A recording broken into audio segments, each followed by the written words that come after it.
The people of Colombia prepare to go to the polls this Sunday, March 13th, for the legislative elections to renew the 172 seats in the House of Representatives and 107 seats in the Senate for the 2022-2026 term.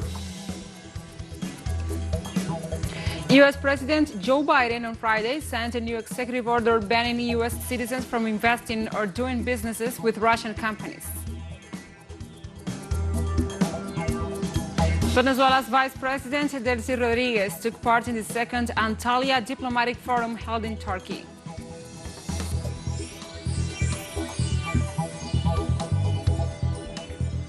Hello, welcome to From the South. I'm Gladys Quesada from the teleSUR studios in Caracas, Venezuela.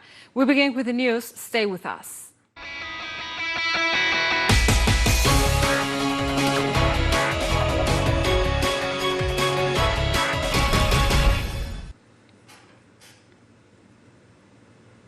And now we begin this news brief. The people of Colombia prepare to go to the polls on Sunday, March 13th, for the legislative elections to renew the 172 seats in the House of Representatives and 107 seats in the Senate for the 2022-2026 term.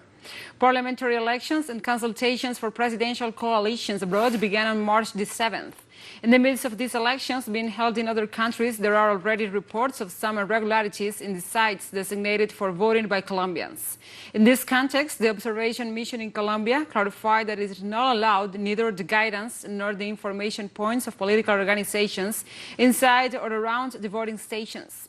Meanwhile, specialists and human rights organizations have pointed out that the electoral process in Colombia has also been marked by the deepening of violence, as well as the systematic persecution of social, farmer and indigenous leaders, as well as signatories of the peace agreement.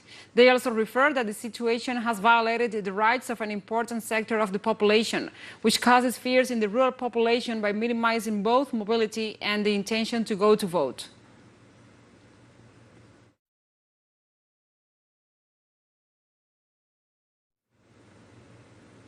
In Brazil, the oil company Petrobras has announced an increase in fuel prices. Petrobras has announced that starting on Friday, there will be an 18.8% increase in the price gas, whereas diesel will experience a 24.9% increase. This is the biggest fuel price increase since January 2021. The company said in a statement that price increases by other fuel providers are prompted by this measure. They said that for almost 2 months, they managed to not increase the prices, and they recall that the Brazilian Senate was approved a bill to support gasoline prices steady through a stabilization fund and help assistance plans for those most affected by the measure.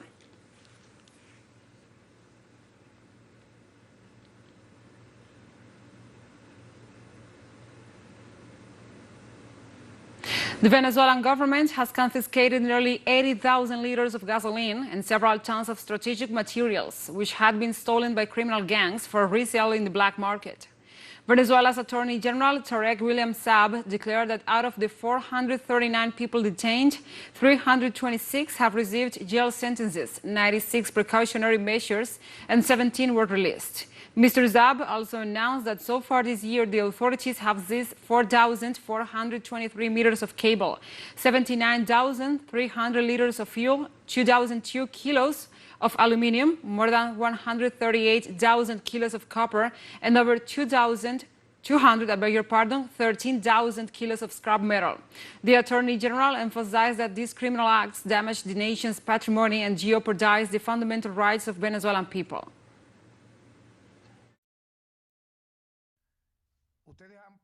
You have seen that we have been able to address an issue affecting the people and the community in general, as is the devastation and vandalization of strategic material. The modus operandi of these mafias, as I say it again, destroying this material that, as I have already mentioned, we are talking about strategic material belonging to Corpoelec. We know the consequence. Living without electricity, nothing more and nothing less than entire populations. This could even affect this public service in such a way that it could cause blackouts, because the way in which these criminal mafias act, devastating the wiring, finally achieves such a nefarious objective with the purpose of illegally commercializing the copper, the wiring, etc. and selling it abroad. It also happens with CAN TV's fiber optics. On Friday, the Argentine Chamber of Deputies approved the agreement reached by the government with the International Monetary Fund to refinance the $45 billion debt contracted by the administration of former President Mauricio Macri. There were 200 votes in favor, 37 votes against, and 15 abstentions. The vote came close to 4 a.m. after a long debate in which the members of the Frente de Todos party argued that the government, according to its principles, will never have resorted to the IMF, but that having inherited what they have called a bomb, they were forced to negotiate with the IMF.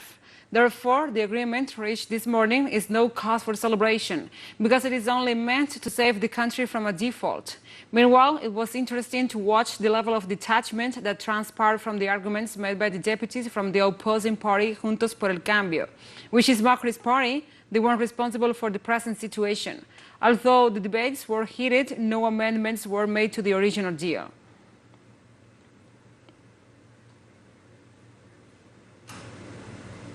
The municipal president of the Mexican city of Aguililla, Cesar Valencia Caballero, was assassinated on Thursday in Michoacán, the country's Middle West. According to preliminary reports, an unknown individual approached Mr. Valencia's car around 4:30 p.m. local time and shot him repeatedly. Michoacán State Governor Alfredo Ramírez Bedoya condemned the murder and has given instructions for an in-depth investigation of what he has described as a new attack against the state institutions. Aguililla has been the battleground for numerous clashes among criminal gangs, but none of them has yet claimed responsibility for Valencia's assassination.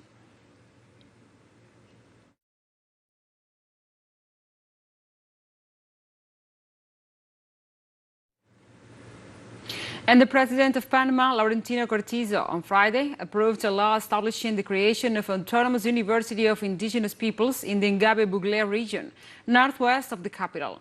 The head of the state reaffirmed the initiative approved in the parliament on March 3rd, aimed at strengthening the educational system of native peoples at a higher level, while creating new educational opportunities. He also highlighted the efforts made by the young people from indigenous communities, many with outstanding grades, who aspire to access university studies. The university will be autonomous, with legal status and its own assets. It will have the power to administer, manage, and organize its study and research plans and programs.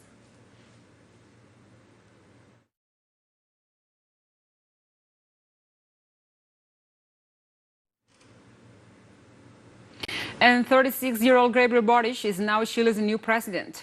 The leftist and youngest ever head of state was sworn in on a Friday during a ceremony at the Congress building in Valparaíso. He succeeded Sebastián Piñera, whose government was marked by repeated human rights violations and neoliberal policies that hamper social programs and education and labor rights. The new president was scheduled to meet Piñera to smooth out the transition process and will address the nation from the Plaza de Constitución at 7 p.m. local time.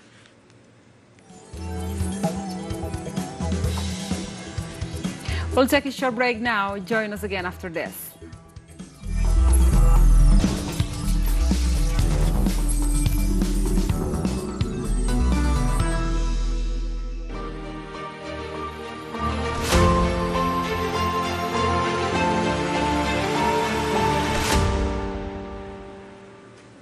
Welcome back to From the South.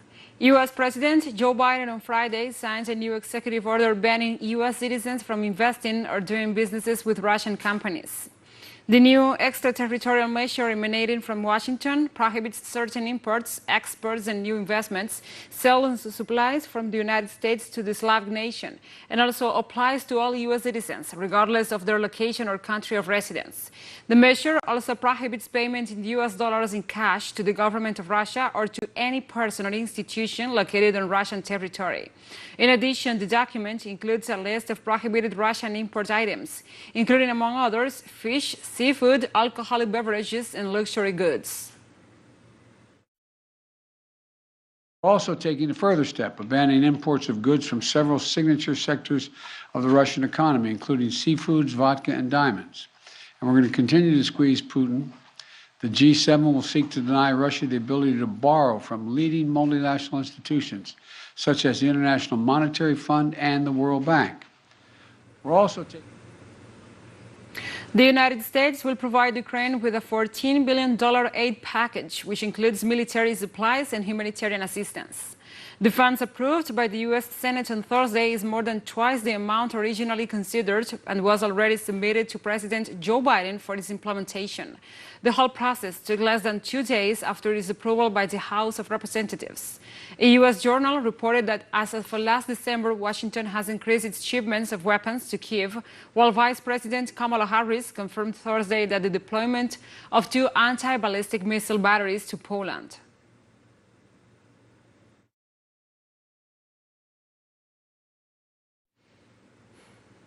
On Friday, Russian President Vladimir Putin held a meeting with Russia's Security Council during which he addressed the issue of mercenaries arriving in Ukraine.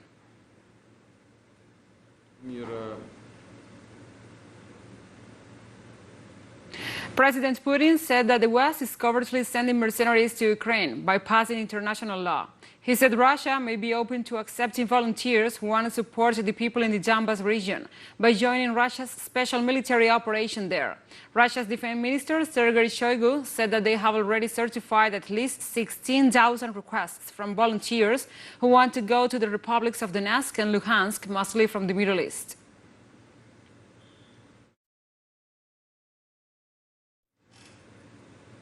And the Russian President Vladimir Putin also said that Russia will decide soon on whether to deploy more troops and military hardware on its western borders in response to NATO's build-up in Eastern Europe.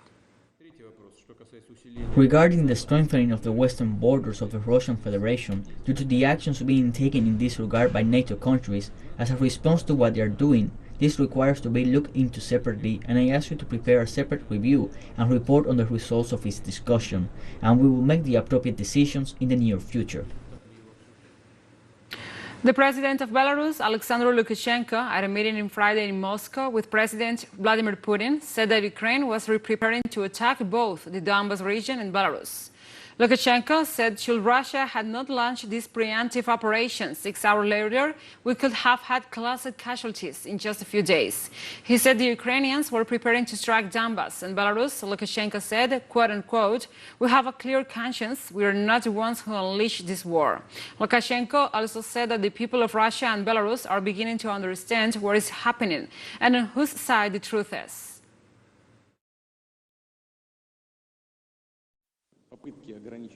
Attempts to limit and restrict our development have always been undertaken, and they are being undertaken now.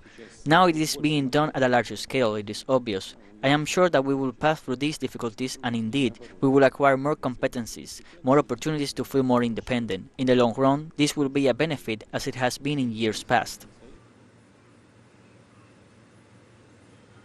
The Russian embassy in the United States has demanded that the Biden administration put an end to Meta's extremist activities after the social media conglomerate allowed calls for violence against Russian soldiers enrolled in the Ukraine conflict to be posted in Facebook and Instagram.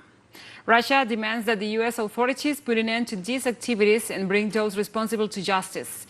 The Russian embassy in Washington points out that the users of these platforms have not granted their executives the right to determine what is true and what is not true, nor to pit one country against another. Meta spokesperson Andy Stone has stated that his company will temporarily allow violent forms of political speech and expression, such as death to the Russian invaders, but will not tolerate calls for violence against Russian civilians, adding that platform users will also be able to praise the Azov Battalion, a neo-Nazi unit that is part of the Ukrainian National Guard.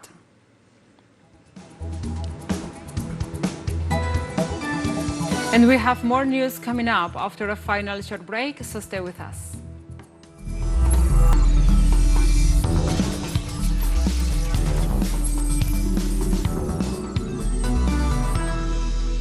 Welcome back to From the South. More news now. Venezuela's Vice President Delcy Rodriguez took part in the second Antalya Diplomatic Forum held in Turkey. The Vice President called for diplomacy and open dialogue. She also indicated that the Venezuelan government is willing to maintain respectful relations without conditions or restrictions with the United States. In relation to the conflicts between Russia and Ukraine, the official said that Venezuela is calling for a peaceful solution to the conflicts in Ukraine, for which she thanked the efforts made by the Diplomatic Forum.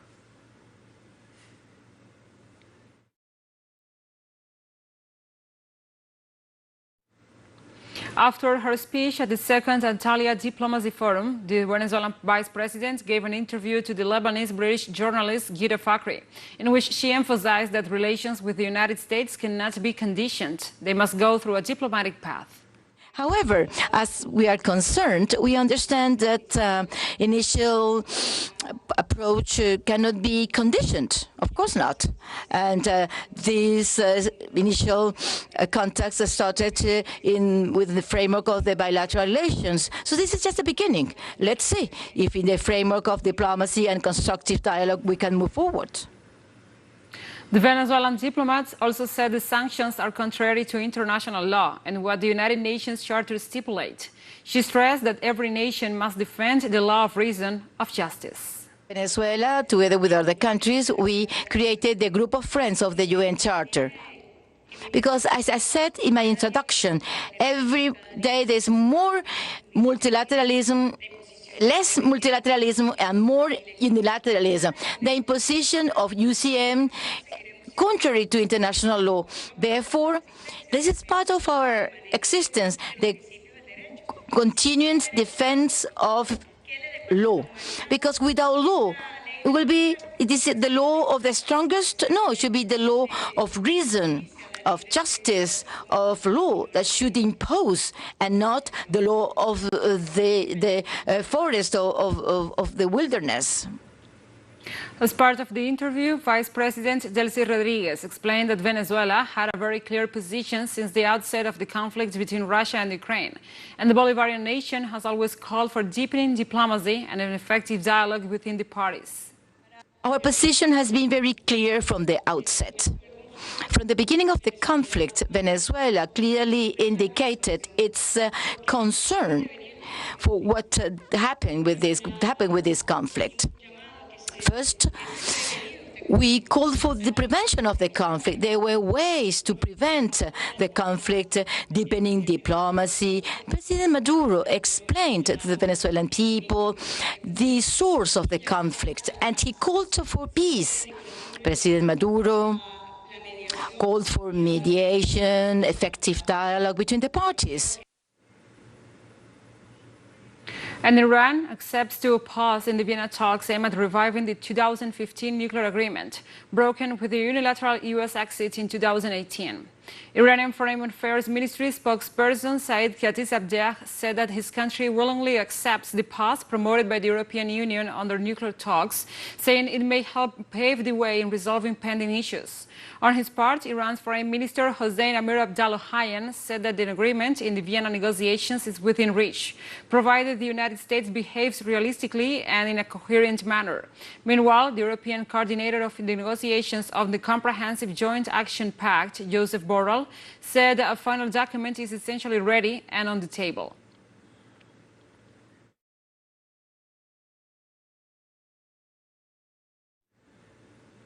On Friday, the South African President Cyril Ramaphosa and his counterpart of Mozambique, Philip Nyusi, met in Pretoria. The neighbors discussed regional security, including the insurgency in Mozambique's Cabo Delgado province, as well as Cyclone Gambe, which is battering the north of the country. Crisis that confronts the government and the people of Mozambique in the Cabo Delgado area is not different. We will face it together as we are now through the SADC umbrella with the same determination, certain that the forces of democracy and peace will be victorious. Our countries share similar views on the need to reform the United Nations Security Council to make it an organ that is representative in the interests of peace and where the African continent can have a voice.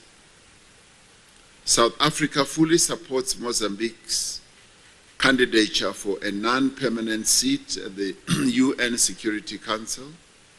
At the moment, we are monitoring another tropical cyclone called Gombe. It is already in the northern part of the country, in the provinces of Nampula and Zambezia. In particular, we want to hail the government for its support to launch the CDC Force, CAMIM, to combat terrorism in Cabo Delgado province, including humanitarian support.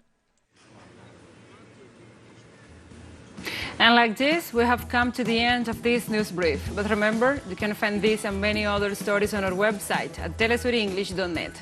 And also, if you feel so inclined, please join us on social media for all the latest news. We are on Facebook, Twitter, Instagram, and Telegram. For TeleSUR English, I'm your anchor, Gladys Quesada. Thank you for watching.